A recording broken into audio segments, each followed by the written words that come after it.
हमारे आज के विश्लेषण का आधार सिर्फ एक पंक्ति है। अक्सर हम ज्ञान के लिए मोटी मोटी किताबों की बात करते हैं, लेकिन कभी कभी जीवन का सबसे बड़ा सबक एक छोटे से वाक्य में छिपा होता है।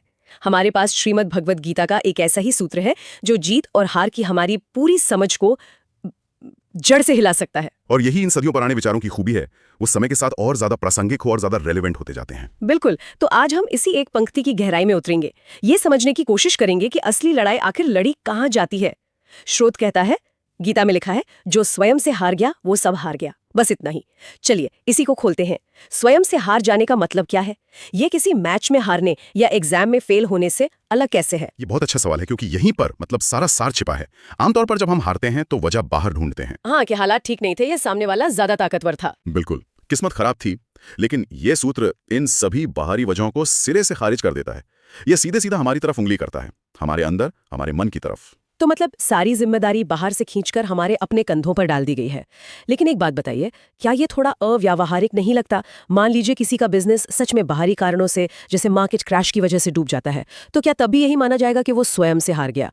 बाहरी सच्चाई को हम नजरअंदाज तो नहीं कर सकते ना? आप बिल्कुल सही कह रही हैं। बाहरी सच्चाई को नजरअंदाज करने की बात है ही नहीं। गीता यथार्थवाद से भागने को नहीं कहती। यहाँ फर्क इस बात का है कि आप उस सच्चाई पर अपनी प्रतिक्रिया, अपना रिस्पॉन्स कैसे देते हैं। स्वयं से हारना का मतलब ये नहीं है कि आपके साथ कुछ बुरा नहीं हो सकता। इसका मतलब है जब कुछ बुरा हो तो आप अपना आत्मविश्वास और लड़ने की इच्छा शक्ति खो बैठें। वो पल जब आप अंदर से मान लें कि अब कुछ नहीं हो सकता या मैं इसके काबिल नहीं हूं, असल हार उसी पल होती है, बिजनेस डूबने के पल में नहीं। अच्छा, तो ये एक घटना यानी इवेंट और उस घटना पर हमारी प्रतिक्रिया यानी रिस्पॉन्स के बीच का फर्क है। ये कुछ वैसा हुआ जैसे कोई बॉक्सर रिंग में गिरने के बाद भी हारता नहीं है, वो तब हारता है जब वो उठने से इनकार कर देता है। एकदम सही। आपका गिरना एक बाहरी घटना है, लेकिन उठने से इनकार करना एक आंतरिक निर्णय है। यही स्वयं से हार है।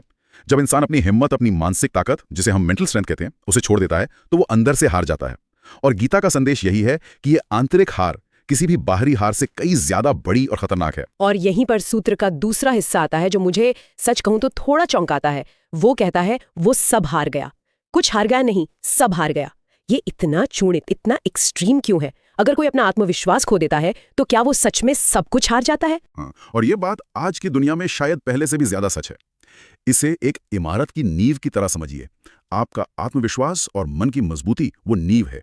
अगर नींव ही कमजोर या खोखली हो जाए तो आप उस पर सफलता की कितनी भी मंजिलें बना लें, पैसा, शोहरत, रिश्ते, वो हमेशा डामाडोल रहेंगी और किसी भी झटके से ढह सकती हैं, है ना? मतलब कोई इंसान बाहर से बहुत सफल दिख सकता है, उसके पास दुनिया की हर चीज हो, लेकिन अगर वो अंदर से खुद को हारा हुआ महसूस करता है तो गीता के हिसाब से उसकी वो सारी सफलता असल में एक हार ही है।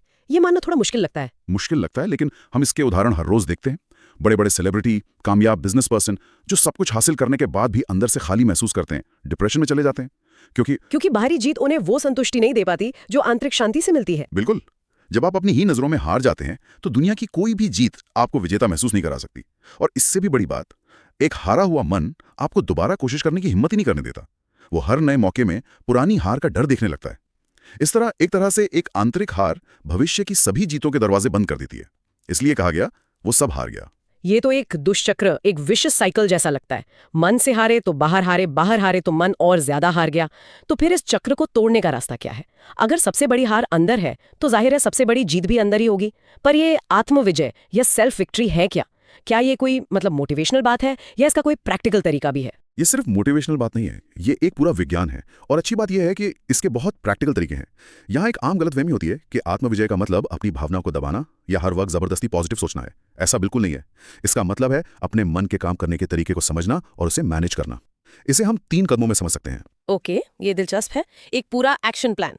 तो पहला कदम क्या है? पहला कदम है विचारों का साक्षी बनना, यानी to become an observer of your thoughts. ये समझना कि आप अपने विचार नहीं हैं। हमारे मन में दिन भर में हजारों विचार आते हैं, अच्छे, बुरे, बेकार। हम अक्सर अपने नेगेटिव विचारों से खुद को जोड़ लेते हैं। जैसे मन में विचार आया, मैं ये काम नहीं कर सकता, और हम मान लेते हैं कि मैं सच में ये नहीं कर सकता। साक्षी बनने का मतलब है उस विचार को बस एक विचार की तरह देखना, जो आया और चला जाएगा। जैसे आप सड़क पर गाड़ियों को आते जाते देखती हैं, आप खुद गाड़ी नहीं बन जाती। मतलब अपने और अपने विचारों के बीच एक दूरी बनाना।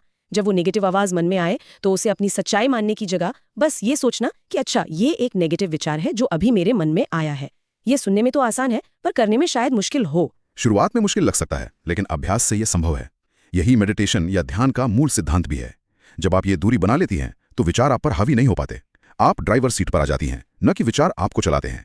ये आत्मविजय की ओर पहला और सबसे जरूरी कदम है। ठीक है, तो पहला कदम हुआ अपने विचारों को खुद पर हावी होने से रोकना। इसके बाद दूसरा कदम क्या है? दूसरा कदम है छोटी जीतों का अभ्यास करना, यानी प्रैक्टिसिंग स्मॉल विन्स। जब किसी का आत्मविश्वास टूटता है तो वो एक बड़ी छलांग लगाकर उसे वापस नहीं पा सकता, उसे छोटे छोटे कदम उठाने पड़ते हैं। इसका मतलब है अपने लिए रोजाना के छोटे छोटे लक्ष्य तय करना और उन्हें पूरा करना। ये लक्ष्य कुछ भी हो सकते हैं, सुबह 15 मिनट वॉक पर जाना, एक किताब के 10 पन्ने पढ़ना, या अपना बिस्तर ठीक करना। 1 मिनट, क्या अपना बिस्तर ठीक करना जैसी छोटी चीज से भी फर्क पड़ता है? ये तो बहुत मामूली लगता है। ये मामूली लगता है, लेकिन इसके पीछे गहरा मनोविज्ञान है। जब आप एक छोटा सा लक्ष्य तय करती हैं और उसे पूरा करती हैं तो आपका दिमाग डोपामाइन नाम का एक रिवॉर्ड केमिकल रिलीज करता है। आपको अच्छा महसूस होता है। जब आप ऐसा बार बार करते हैं तो आप अपने दिमाग को सबूत दे रहे होते हैं कि मैं जो तय करती हूं वो पूरा कर सकती हूं। ये छोटी छोटी जीतें मिलकर आत्मविश्वास की एक मजबूत नींव बनाती हैं। एक हारा हुआ मैन कहता है मैं कुछ नहीं कर सकता, लेकिन ये छोटी जीतें उसे धीरे धीरे सिखाती हैं कि हाँ, मैं कर सकता हूं। ये बात तो बहुत काम की है। मतलब आत्मविश्वास कोई ऐसी चीज नहीं है जो बस आसमान से टपकती है। इसे रोज की छोटी छोटी आदतों से बनाया जा सकता है। ये बहुत एम्पावरिंग है। ठीक है, तो साक्षी बनना और छोटी जीतें। तीसरा और आखिरी सिद्धांत क्या है? तीसरा और शायद सबसे गहरा सिद्धांत है परिणाम से अनासक्ति, यानी डिटैचमेंट फ्रॉम द आउटकम। ये गीता के सबसे मुख्य संदेशों में से एक है।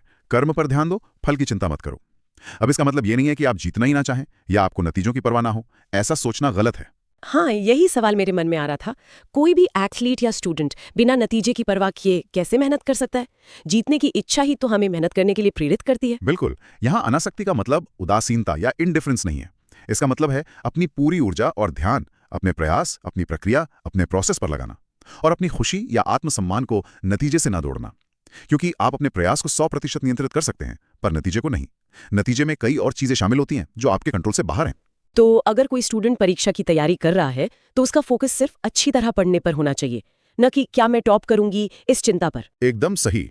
और मजे की बात यह है कि जब आप नतीजे की चिंता से मुक्त होकर काम करती हैं तो आपका प्रदर्शन, आपकी परफॉर्मेंस अपने आप बेहतर हो जाती है, क्योंकि आपके मन से हारने का डर निकल जाता है। आप खुलकर अपना बेस्ट दे पाती हैं। जो व्यक्ति सिर्फ नतीजे से जुड़ा है वो हमेशा डरा हुआ रहेगा अगर मैं हार गया तो, और यही डर स्वयं से हारने का सबसे बड़ा कारण बनता है। तो परिणाम से अनासक्ति असल में बेहतर परिणाम पाने का सबसे कारगर तरीका है। वाह, ये तो पूरा नजरिया ही बदल देता है। तो आज की चर्चा से ये साफ है कि गीता का ये एक छोटा सा वाक्य सिर्फ एक फिलॉसफी नहीं, बल्कि एक पूरा लाइफ मैनुअल है। हमारी सबसे बड़ी लड़ाई और हमारी सबसे बड़ी जीत दोनों हमारे मन के मैदान पर ही होती है। और इसे समझने से हमारा फोकस बाहरी दुनिया को कंट्रोल करने की कोशिश से हटकर अपनी आंतरिक दुनिया को मजबूत बनाने पर आ जाता है। यह हमें याद दिलाता है कि आत्मसुधार और मानसिक मजबूती ही हर तरह की सफलता का असली आधार है। बाहरी सफलताएं तो आती जाती रहती हैं, लेकिन जो इंसान अपने मन का मालिक है वो असल में कभी नहीं हारता। वो हर गिरावट को एक सीख में बदल देता है और फिर से खड़ा हो जाता है। ये वाकई एक शक्तिशाली विचार है और ये हमारे लिए एक बहुत जरूरी सवाल भी खड़ा करता है। अगर ये सच है कि हमारा मन ही हमारा सबसे बड़ा युद्ध क्षेत्र या हमारा सबसे मजबूत किला बन सकता है, तो हम रोज ऐसा क्या एक काम कर सकते हैं जो हमारे मन को युद्ध क्षेत्र बनाने के बजाय हमारा सबसे भरोसेमंद साथी बनाए?